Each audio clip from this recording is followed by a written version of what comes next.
Oke, assalamualaikum warahmatullahi wabarakatuh. Hari ini kita akan belajar tentang pengenalan Photoshop. Ini adalah tampilan Photoshop CS5.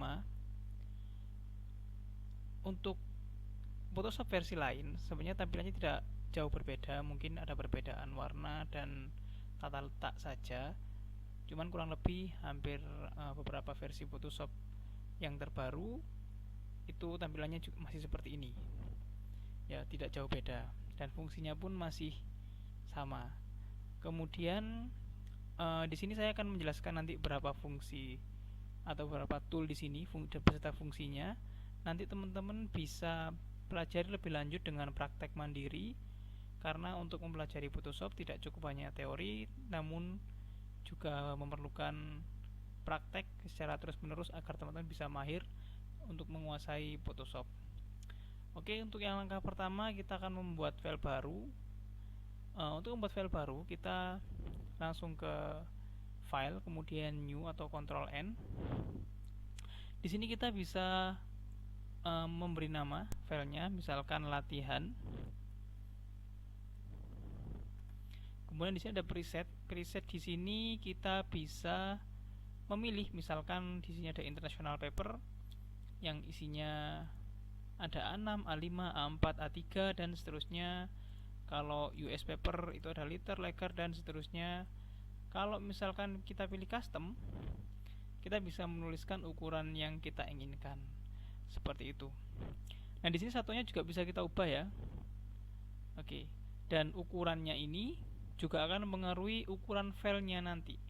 Ini adalah ukuran perkiraan filenya nantinya dengan spesifikasi lebar dan panjang seperti ini dengan resolusinya seperti ini. Kemudian coba kita akan coba untuk menggunakan satuan pixel. Satu saja di sini 1080 kali 1080 gitu ya. Nah, di sini ukuran gambarnya pun akan berubah. Nah, ini resolusinya. Kemudian ini ada color mode atau mode warnanya, ini banyak ya, mulai bitmap, grayscale dan lain-lain. Nah, yang paling sering digunakan itu ya RGB dan CMYK. Buat teman-teman yang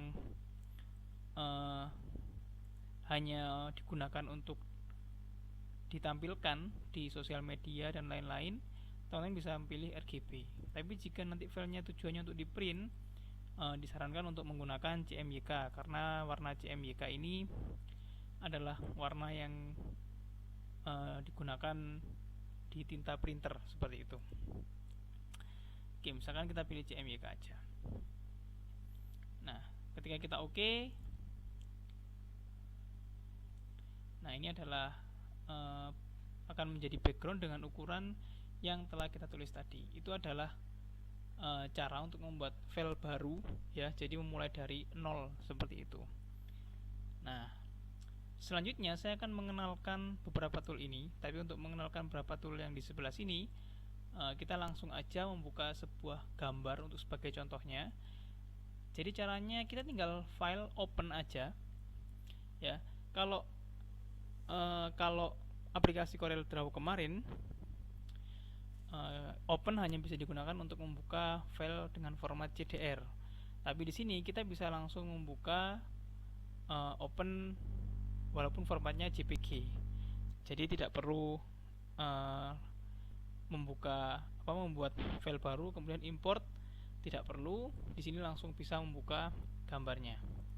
Nah, kita klik open saja di sini. Misalkan ya, kita ambil salah satu foto. Oke.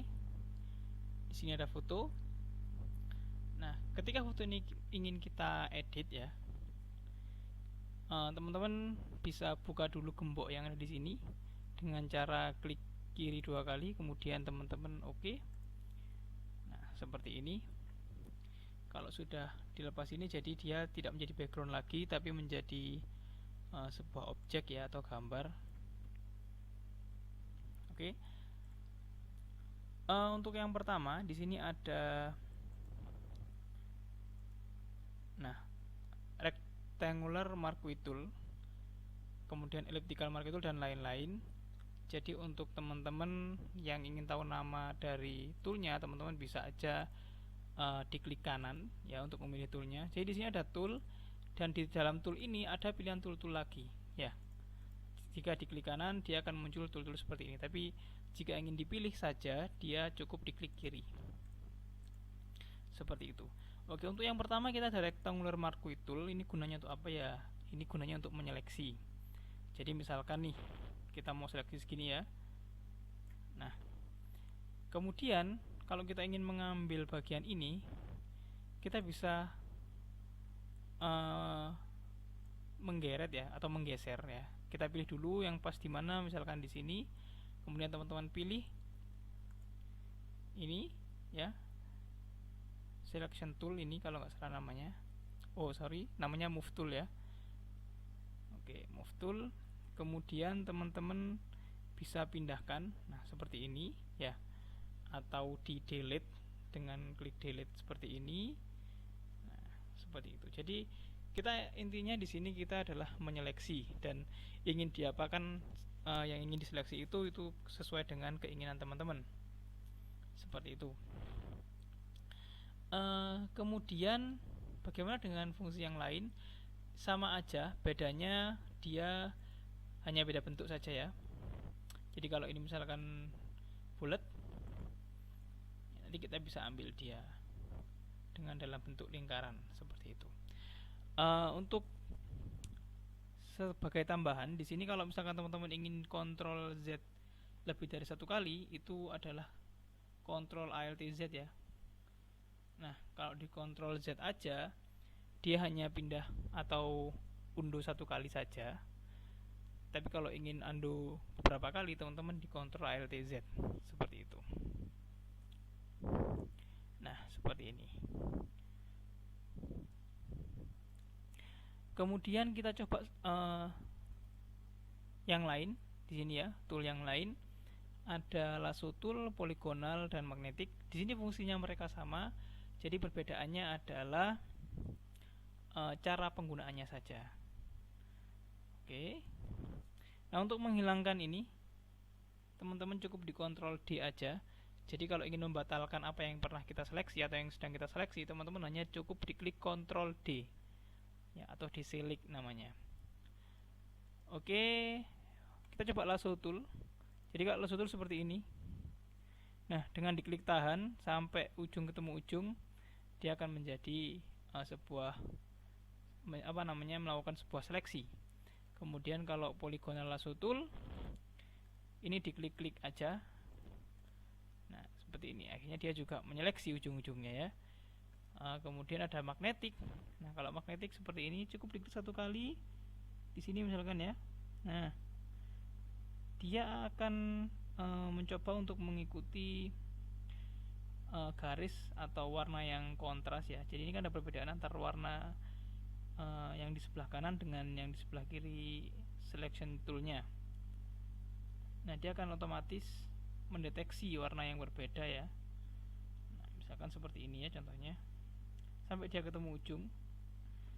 Nah, dan bisa kita delete atau kita ganti warna, itu bebas. Oke, seperti itu untuk magnetic ya. Saya kontrol D dulu. Kemudian di sini, nah yang paling sering digunakan adalah quick selection tool dengan magic wand tool. Nah, bedanya seperti apa? Kita coba satu-satu. Untuk quick selection tool, ketika teman-teman klik di sini, nah, ya, jadi ini harus ditahan gini.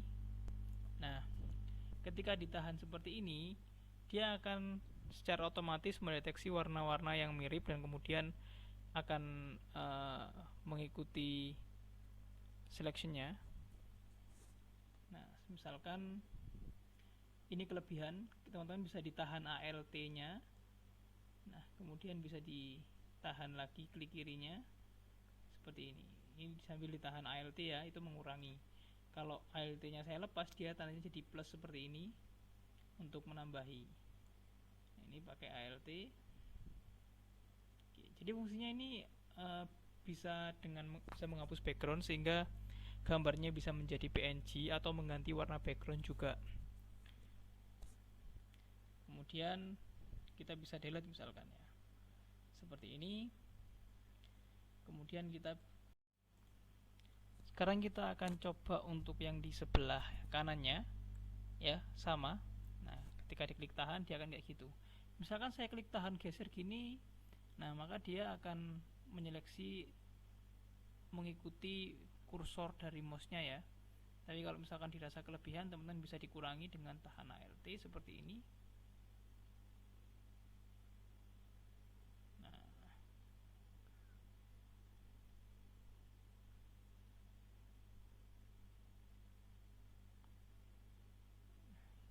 ini sambil saya tahan Alt ya, dengan klik kiri.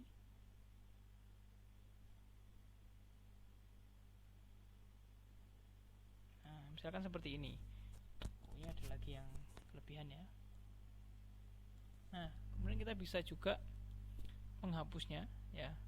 Kemudian kalau kita coba untuk memberikan warna ya, nah backgroundnya bisa kita ganti warna seperti ini, misalkan ya, seperti itu.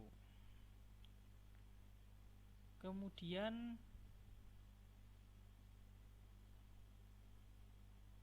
bagaimana kalau Magic Wand Tool ya? Kalau Magic Wand Tool kita hanya sekali klik saja, ya. Jadi kalau kita klik di sini, ya ini yang terpilih, dan dia akan mendeteksi warna-warna yang sama. Nah, kalau di sini berarti dia mendeteksi ini sebagai warna yang sama ya. Jadi kalau dirasa sudah ada berbeda, dia akan terpisah.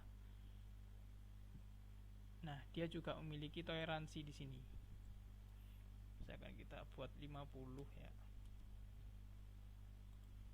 Nah, dia akan lebih akan lebih mendeteksi warna-warna yang mirip seperti itu, sesuai dengan toleransinya. Jadi misalkan toleransinya dirasa terlalu kelebihan atau bagaimana, teman-teman bisa atur sendiri.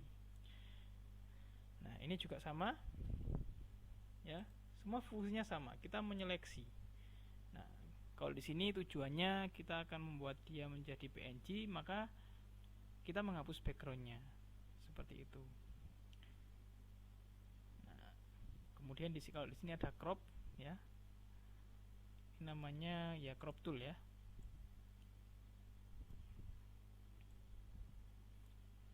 Nah, misalkan kayak gini, kemudian kita oke. Nah, itu crop tool ya.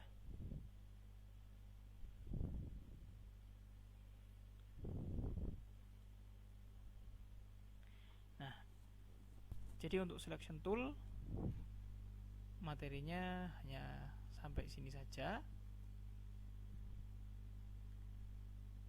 Silakan teman-teman belajar lebih lanjut mengenai selection tool. Jadi ada beberapa macam selection tool di sini. Kemudian teman-teman bisa manfaatkan, pilih yang mana itu adalah sesuai dengan seleranya teman-teman, atau dengan sesuai dengan tujuan teman-teman mau ngeditnya seperti apa. Oh ya, sebelum itu untuk cara nge-save-nya sendiri ya, misalkan ini tadi saya buat seperti ini ya, saya buat PNG misalkan ya. Untuk save-nya sendiri, nah kalau teman-teman klik save di sini, maka teman-teman akan menyimpannya sebagai format PSD atau format Photoshop. Jadi ketika dibuka, dia akan membuka seperti ini.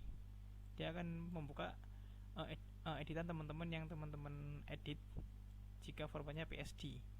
Tapi jika teman-teman ingin mengekspornya dalam bentuk JPG, teman-teman tinggal ubah formatnya aja di sini menjadi JPG. Atau kalau PNG, teman-teman pilih yang PNG. Seperti itu. Nah, untuk yang kita lakukan sekarang ini adalah pembuatan atau pengeditan foto yang bertujuan untuk membuat dia PNG. Jadi cukup menghapus backgroundnya. Nah, kalau misalkan ingin mengganti background pun bisa. Teman-teman bisa importkan gambar di sini. Misalkan seperti ini ya. Teman-teman bisa open lagi. Contohnya misalkan kita ada pemandangan ya. Oke, pemandangan seperti ini teman-teman bisa, misalkan teman-teman duplicate ya, duplicate layer, tapi tujuannya ada di contoh. Nah, dia akan ada tampil di sini. Ketika kita besarkan, ya, kita besarkan seperti ini. Kalau kita sedang mentransform sebuah objek atau membesar kecilkan, kita tidak bisa melakukan fungsi-fungsi yang lain sebelum kita centang di sini. Nah, kemudian kalau ingin menjadikannya background, dia tinggal diseret aja layernya ke bagian bawah ya.